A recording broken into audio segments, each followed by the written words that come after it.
আসসালামু আলাইকুম সকলকে, আশা করি তোমরা সকলে ভালো আছো। আজকে তোমাদের সাথে আলোচনা করবো যে বুস্টের চতুর্থ মেরিট আজকে 13 তারিখে দেবে কিনা, আজকে দেওয়ার সম্ভাবনা কতটুকু, আজকে যদি না দেয় তাহলে কবে দিতে পারে চতুর্থ মেরিটটা, এবং এই বছর বুস্টে কয়টা মেরিট দেবে, এবং এবছর কি গণবিজ্ঞপ্তি আদৌ দেবে কিনা, যদি দেয় তবে কবে দিতে পারে গণবিজ্ঞপ্তিটা, সেই বিষয়গুলো নিয়ে আলোচনা করবো। তাই ভিডিওটি তোমরা অবশ্যই শুরু থেকে শেষ পর্যন্ত দেখবা। দেখো, প্রথমে আলোচনা করবো যে বুস্টের চতুর্থ মেরিট কি আজকে দেবে কিনা।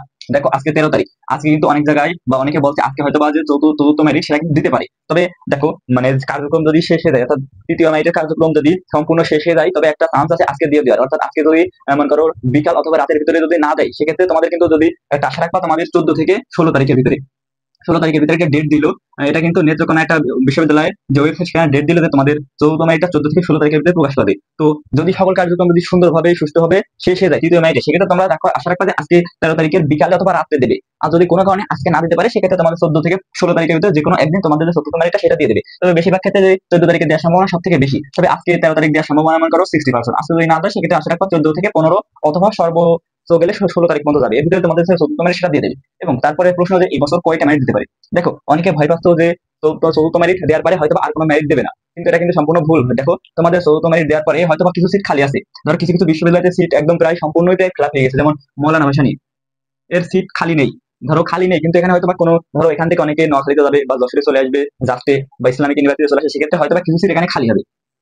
অনেকে ভাবছে যে হয়তো এখানে আর কোনো সিট খালি হবে না, বা অনেক কেউ এখানে চান্সই পাবে না। তবে এখানে যে সব সিট মানে ফিল আপ হয়ে গেছে বলে কি এই ক্যাটাগরি ধরো এখনো তো জাস্ট আছে। তারপরে নোয়াখালী বিজ্ঞান প্রযুক্তি, তারপর ইসলামিক ইউনিভার্সিটি আছে, এগুলো কিন্তু এখনো সিট খালি আছে। এখানে যে ফিল আপ হয়ে গেছে বলে এখানেও সিট ফিল আপ হয়ে গেছে এমন কিন্তু কথা না। তোমাদের যে এই ক্যাটাগরির ভিতরে মনে করো মৌলানা ভাসানীতে মনে করো সিট নেই, মানে ফিল আপ হয়ে গেছে, এটা তোমরা অনেকে ভয় পাচ্ছ। হয়তো বা তোমাদের মৌলানা ভাসানীতে ওইটা একটু কম টানবে, বা টানবেই না বললে চলে, চতুর্থ মেরিটে, সেক্ষেত্রে তোমরা আশা রাখো এখনো তোমরা জাস্টে চয়েস দিলে, মানে নোয়াখালীতে চয়েস দিলে, ইসলামিক এই ক্যাটাগরির ভিতরে এগুলো আরো কিছুটা সিট খালি আছে, তবে খুবই কম। তবে সবচেয়ে খুশি সংবাদ হচ্ছে বি ক্যাটাগরির যে ভার্সিটি গুলো আছে, বি ক্যাটাগরি ভার্সিটি এবং সি ক্যাটাগরি ভার্সিটি গুলো কিন্তু এখনো মানে পর্যাপ্ত সিট খালি আছে। তোমাদের চতুর্থ মেরিটে মোটামুটি ভালো একটা পজিশন পর্যন্ত যদি নাও যায়, সেক্ষেত্রে কিন্তু এখনো কিন্তু মেরিট দেবে। হয়তো তোমরা ভয় পাচ্ছ যে হয়তো চতুর্থ মেরিট দেওয়ার পরে আর কোনো মেরিট দেবে না, তোমাদের মানে চান্স পাওয়ার সম্ভাবনা এখানেই শেষ। তো তোমরা আশা রাখবা যে তোমাদের কিন্তু এই বছর কয়টা মেরিট দিতে পারি। দেখো, চৌদ্দ মেরিট যদি দিয়ে দেয়, ধরো চৌদ্দ মেরিট দিয়ে দিলে সেক্ষেত্রে আমাদের পঞ্চম মেরিট দেবে, এবং অফিসিয়ালি কিন্তু 5টা মেরিট দেওয়ার কথা রয়েছে। তবে 5টা মেরিট দেওয়ার পরে অনেক ক্ষেত্রে সিট খালি হওয়া সাপেক্ষে তোমাদের আশা রাখবা যে ষষ্ঠ, মানে ষষ্ঠ অথবা সপ্তম সর্বোচ্চ মনে করো তোমাদের 6টা মেরিট দেবে। এটা তুমি তোমরা শিওর থাকবা 6টা মেরিট দেবে, তো যখনই হোক, ক্লাস শুরু আগে হোক বা পরে হোক। এবং তোমাদের যদি ভাগ্য ভালো থাকে, সিট যদি বেশি খালি হয় কোনো কোনো ক্ষেত্রে, তোমাদের 7টা মেরিট দেবে। তোমরা আশা রাখো তোমাদের 6টা মেরিট কিন্তু দেবেই। তো দেখো কি কেন দেবে, দেখো তোমরা কিন্তু যে অনেকে কিন্তু ন্যাশনালের ভর্তিতে প্রথম মেরিটের কার্যক্রম, কিন্তু ন্যাশনালের প্রথম মেরিটের কার্যক্রম 14 থেকে হয়তো 15, আমি সঠিক বলতে পারবো না, তবে এই ডেটের ভিতরে হয়তো প্রথম মেরিটের কার্যক্রম শেষ হয়ে যাবে। পরবর্তীতে কিন্তু আবার দ্বিতীয় মেরিটও ন্যাশনালের সেকেন্ড যে মাইগ্রেশনের রেজাল্ট কিন্তু দিয়ে দেবে। তো অনেকে হয়তো বা মানে ন্যাশনালে ভর্তি হয়ে যাবে, বা সামনে কিন্তু রাজশাহী বিশ্ববিদ্যালয় কয়েকটা মেরিট দিচ্ছে। তো অনেকে করবে কি, এখান থেকে রাজশাহীতে চলে আসবে গুচ্ছ থেকে, সেক্ষেত্রে তোমাদের পরবর্তীতে মেরিটে কিন্তু আরো সিট খালি হবে।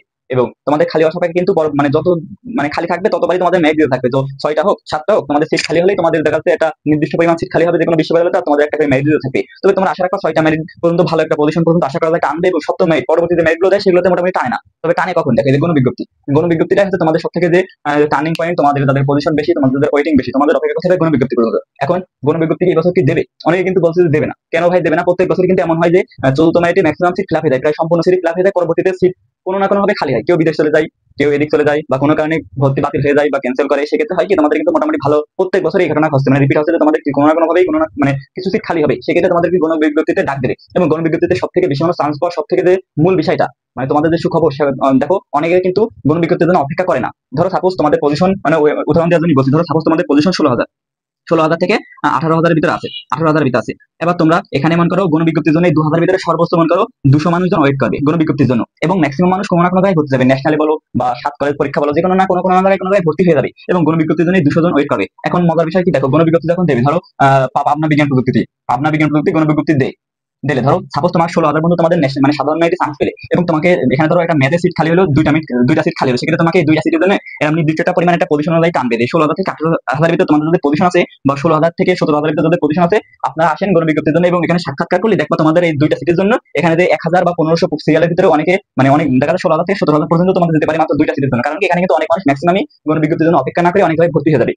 তো তোমাদের চিন্তার কোনো কারণে, তোমাদের যাদের পজিশন বেশি আছে, তোমরা পাবলিকে পড়তে চাও, সেক্ষেত্রে তোমরা গণবিজ্ঞপ্তির জন্য অপেক্ষা করতে হবে। এবং গণবিজ্ঞপ্তি কিন্তু তোমাদের মাস্ট বি লিখে রাখো, বা বলে রাখলাম, তোমাদের কিন্তু গণবিজ্ঞপ্তি দেবে, সিট খালি হোক, মানে সিট না খালি হলে তো দেবে না এমন কোনো কথা নয়, তোমাদের সিট খালি হবে। সামনে সব থেকে বড় একটা এক্সাম রয়েছে, দেখো সামনে সামনে কিন্তু 7 কলেজের এক্সাম রয়েছে, সামনে 7 কলেজের এক্সাম রয়েছে। সাত কলেজ এটা। এবং তোমাদের সাত কলেজের এক্সামের আগে গণবিজ্ঞপ্তি দেওয়ার সম্ভাবনা খুবই কম, মানে সাত কলেজের এক্সাম যতদিন না হবে ততদিন তোমাদের গণবিজ্ঞপ্তি দেবে না। তাহলে গণবিজ্ঞপ্তিটা কবে দিতে পারে? দেখো তোমাদের গণবিজ্ঞপ্তি ধরো ক্লাস শুরু হবে, ধরো তোমাদের যে গুচ্ছের ক্লাস শুরু হতে পারে ধরো আগস্টের শেষ সপ্তাহে অথবা সেপ্টেম্বর, ধরো সেপ্টেম্বরের প্রথম সপ্তাহে। সেক্ষেত্রে তোমরা গণবিজ্ঞপ্তি আসার আগে তোমাদের ক্লাস শুরু হওয়ার এক মাস পরে নর্মালি গণবিজ্ঞপ্তি গুলো দেয়। সেক্ষেত্রে তোমরা সেপ্টেম্বর অক্টোবরে আসার একবারে অক্টোবরের হয়তো বা 1 তারিখ থেকে 30 তারিখ মধ্যে যে কোনো এক সময় তোমাদের গণবিজ্ঞপ্তির সময় ডাকবে। এবং গণবিজ্ঞপ্তিতে কিন্তু মোটামুটি ভালো স্টুডেন্ট চান্স পায় এবং অনেকে অপেক্ষা করতে পারে না, যার কারণে কি অনেক পজিশন পর্যন্ত যায়। তো তোমাদের আশা রাখবা তোমাদের ক্লাস শুরু হওয়ার এক মাস পরবর্তী সময় তোমাদের গণবিজ্ঞপ্তিটা প্রকাশ পাবে। এবং সাত কলেজের এক্সাম কিন্তু খুব শীঘ্রই হয়ে যাবে। ধরো সাত কলেজের এক্সাম যা শুনতে পাচ্ছি বা যা বুঝতে পারছি হয়তো বা তোমাদের আগস্টের শেষ সপ্তাহে তোমাদের যে সাত কলেজ এক্সাম এটা হতে পারে। তো আগস্টের শেষ সপ্তাহে যদি হয় সেক্ষেত্রে সেপ্টেম্বর মাস যাচ্ছে অক্টোবর মাস, তোমরা 2 মাস সময় পাচ্ছ। অর্থাৎ এই 2 মাসের ভিতরে কিন্তু তোমাদের অনেকজন ভর্তি বাতিল করবে, সেক্ষেত্রে তোমাদের সিট খালি সাপেক্ষে একটা গণবিজ্ঞপ্তি দেবে। তো তোমাদের এখন যাদের ওয়েটিং বেশি বা পজিশন বেশি, তোমাদের চিন্তার কোনো কারণ নেই। মোটামুটি তোমরা যতই বলে চিন্তার কারণে তোমরা অনেকে চিন্তা করবা, তবুও তোমাদের একটা মানে বলে রাখলাম যে তোমাদের গণবিজ্ঞপ্তি দেবে আর তোমাদের 6 থেকে 7টা মেরিট দেবে, এটা আশা রাখো। এবং তোমাদের যদি চতুর্থ মেরিট সেটাও আশা রাখো যে হয়তো আজকে যদি না দেয় সেক্ষেত্রে কাল বা পরশু দিন দিয়ে দেবে। এবং তোমরা দেখো চতুর্থ মেরিট দেওয়ার পরে মোটামুটি অনেকে বলবে সব সিট ফিল হয়ে গেছে, তো আর কোনো সিট ফাঁকা নেই। ওদের কথায় কান দেওয়ার দরকার নেই, তোমরা পরবর্তী মেরিটের জন্য অপেক্ষা করবা এবং গণবিজ্ঞপ্তির জন্য অপেক্ষা করবা। এই ছিল মূলত ভিডিও যদি ভালো লাগে অবশ্যই লাইক করবা, আর যদি কোনো প্রশ্ন থাকে কমেন্ট বক্সে করবা।